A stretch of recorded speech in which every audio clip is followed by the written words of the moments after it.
Welcome to our 5 on 5. We're pleased to welcome back in Jim Lunders, manager and biologist for Jackson County Vector Control District. Jim, good to see you again. Good to see you. All right, so let's talk about what's going on right now. Is your primary focus of the Vector Control District mosquitoes? Yeah, so the primary focus of the district is controlling mosquitoes and the diseases they carry. So. Okay, and how much of Jackson County does the district cover? How much of the whole county are you guys spraying?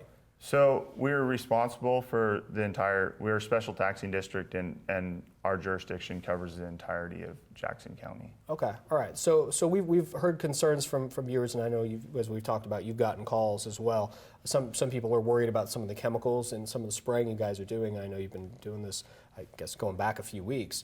Tell us a little bit about some of the stuff you guys are using. So all the products we use are EPA registered pesticides that have been proven safe and effective. And so what we really want to get out to people is we have a strong IPM program. That all starts with source reduction and then surveillance. So okay, IPM is what exactly?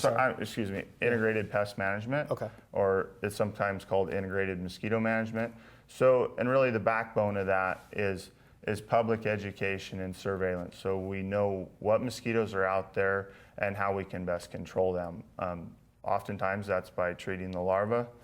We do as much as that as possible, but there are instances where we get enough adult mosquito numbers that we have to control those populations as well. Okay, so you guys are spraying the entire county? I mean, are we talking more rural areas around the county, or are you guys going through every street in the county spraying?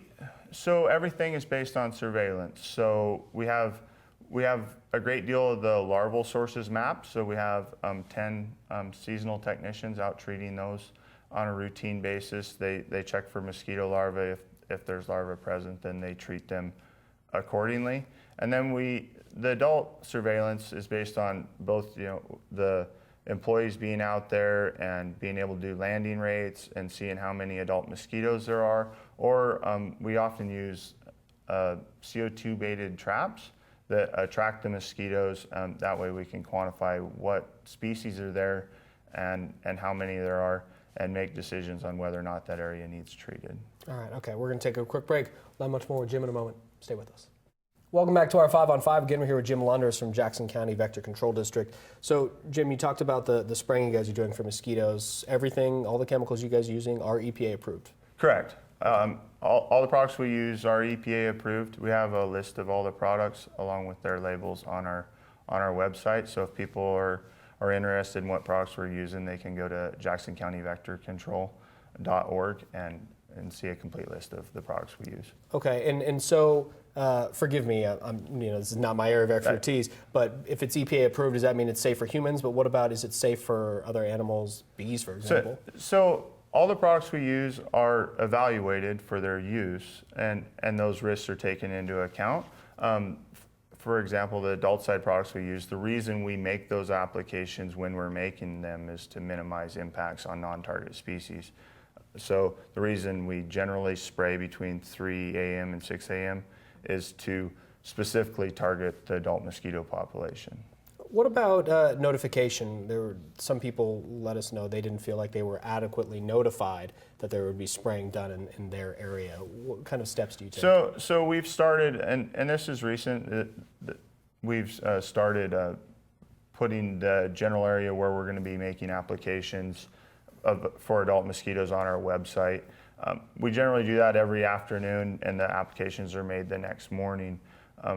That does seem rather quick to some people, but it's important for people to remember that if we delay those applications, those mosquito populations expand into a larger area. So we'd actually have to make an application to a larger area if we delayed those applications. Or in the case of when we have disease-carrying mosquitoes, it gives them more time to spread the disease. So it's important that we act on the information as quickly as possible. Okay, so there's no phone calls, no mailers, anything like that. People just have to check the website? Yeah.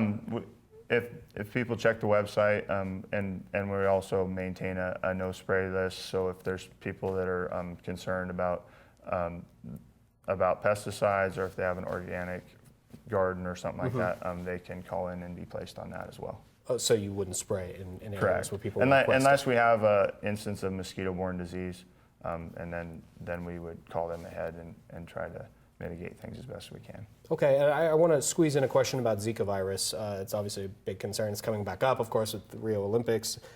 Is no evidence of that in any mosquitoes here locally?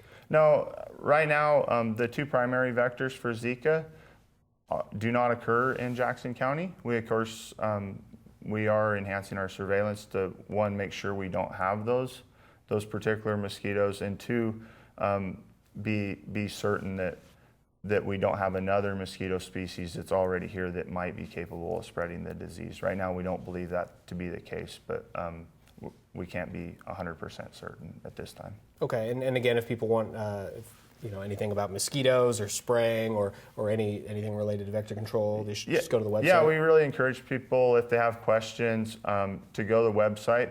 There's a lot of information on there, so jacksoncountyvectorcontrol.org.